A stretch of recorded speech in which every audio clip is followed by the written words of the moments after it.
Oh my god. Quand je vous dis que les brunes ne sont pas faites pour être des blondes et que vous ne me croyez pas en commentaire, eh bien en revoilà la preuve. Cette cliente, elle est arrivée pour la première fois et elle m'a dit que ses cheveux avaient pris un sacré coup depuis qu'elle était devenue blonde polaire. Et pourtant, c'est une cliente qui fait beaucoup d'entretien à la maison et surtout, elle ne peut plus supporter les racines qui arrivent trop rapidement.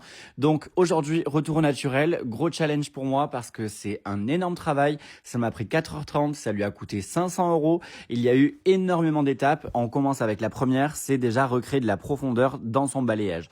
Donc pour ça, j'ai utilisé un pigment doré qui m'a permis de recharger le cheveu, puisque le cheveu était complètement blanc, donc j'avais besoin d'avoir une base d'accroche.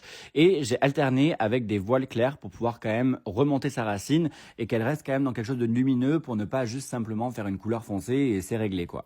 L'idée c'était quand même d'avoir un effet balayage, donc c'est important pour moi de garder ce côté nuancé et de pas avoir d'effet couleur bloc quand ça repousse.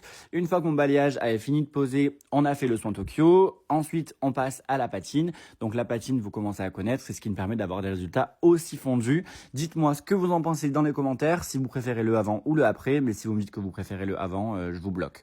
Ok? On fait comme ça? Bon allez, je vous fais des bisous et à la prochaine. Et n'oubliez pas les brunes, restez brunes.